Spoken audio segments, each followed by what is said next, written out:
Добре. А кои книги на български се четат най-много в библиотеката? В библиотеката, за съжаление, мисля, че в света изобщо в днешното време съществува, и това ние библиотекарите постоянно говорим и постоянно се опитваме да намерим решение какво се случва с четенето. Се намираме в криза на четенето. Днес децата и възрастните повече време провеждат в тези електронни медии, където информацията е с малко думи казана и те четат някакви информации. Но така четене на книги е на глобално ниво, в криза, но в библиотеката, в нашата библиотека, четат се предимно автори, които са класици на българската литература. Имаме читатели, които се обръщат към съвременната българска литература. Напоследък, през последните 10 години, може би повече, 15 години, по-интензивно се превеждат български автори на сръбски, така че има издателски къщи, които имат повече заглавия от българската литература, и от колегите от другите библиотеки разбирам, че четат Георги Господинов, особено след получаването на наградата, и сега Времеубежище е преведено тук на сръбски, е един от най-почетените автори. Вече споменах други автори, които също се четат. Здравка Евтимова като автор е една от авторите, които се четат в библиотеките. Дори нейната книга четвърта, която има щастие да преведа, беше в този списък на Министерството на културата като задължителна книга, която получи всяка библиотека в Сърбия. Така че все повече и повече читателската публика се запознава с съвременната българска литература и това е добре. Но мисля, че винаги може още по-добре да бъде, и в този смисъл и държавите, и министерството, културните министерства на двете държави, преводачите, които се занимават с превод, трябва по-така интензивно да работят по този въпрос за свързване на двете литератури. Днес имате една промоция в Ниш. Какво очаквате? Нишкият културен център тази година публикува една малка книга с къси разкази. Става дума за книгата, буквален превод, отхвърлени разкази. Къси разкази, които писах през последните, може би, 10 години, но така едната част е нещо по-ново. Очаквам да се срещна с хора, които обичам да се срещна тук в Ниш. Очаквам да говорим за литературата. Очаквам да се запозная с самата издателска, по-сериозно се запозная с самата издателска дейност на Нишки културен център. Просто очаквам едно хубав следобед с хора, които обичам да срещна и с които обичам да говоря. Каква е публика от Ниш? Имах това щастие преди години да представя в Народната библиотека тази книга "Бащата на Паганини". Това е сборник с разкази на български, и тогава имах среща с нишката публика, въпреки че представях книга на български език. И тогава бях и сама водеща на тази среща. Трябваше да говори на сръбски, на български. Да. И малко така обикновено и много, много хубаво и много емоционално литературна вечер стана. Хората, които обичат книгите, които обичат четенето, навсякъде са добри, хубави, лъчезарни, усмихнати, защото обичат да четат. Така че и книжката публика, читателска публика и публиката, която срещам на литературните срещи или са срещи с деца, защото тук в Ниш често участвам и като на Медиана фестивал, който организира община Медиана, като участник в този Медиана фестивал.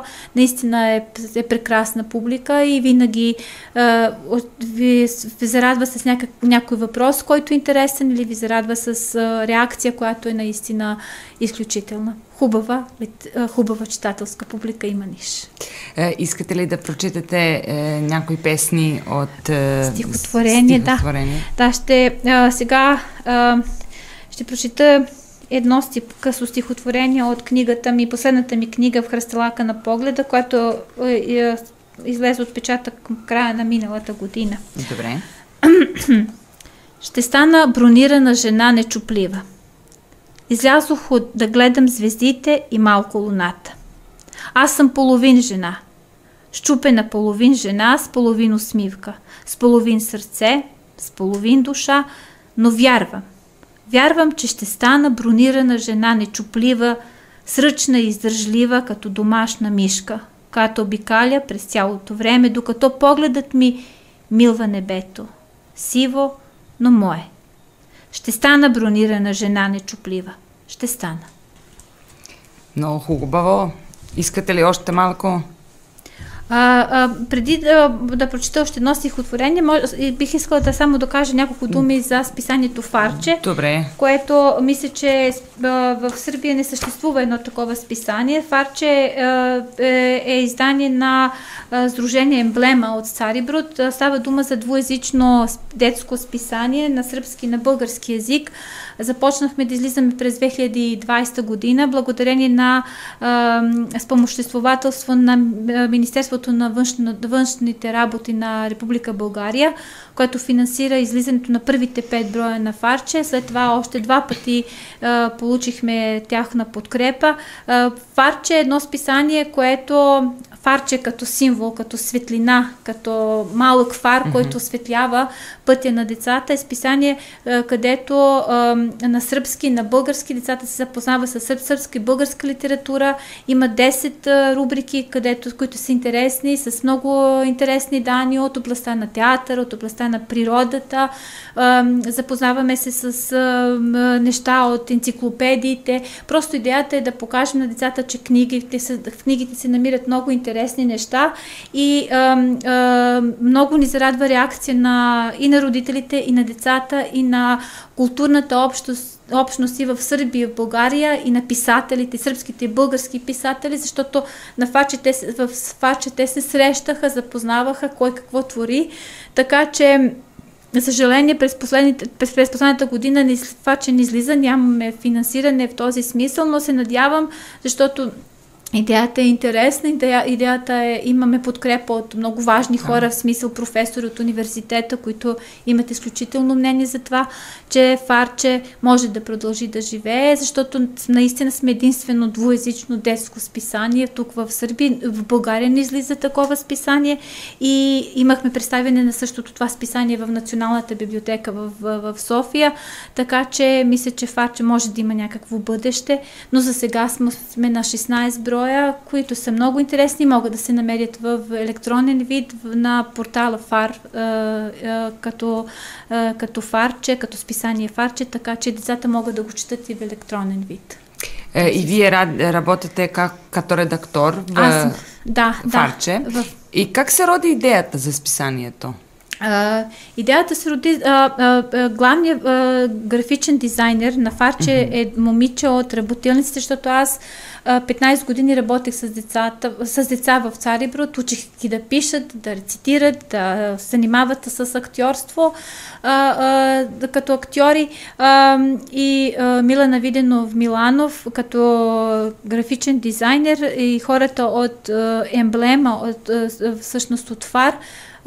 Направихме така една малка редакция, кандидатствахме за субсидии, получихме и започвахме този авантюра. За мен лично трябваше като доказателство, защото съм в един период от работата си в библиотеката правих дори 2 телевизионни предавания детски. Сега исках да се опитам дали мога да правя и детско списание. От една гледна точка това беше мое желание да се опитам в този смисъл, от друга гледна точка искахме да направим нещо различно от всичко, което се случва в този литературен смисъл с детските списания.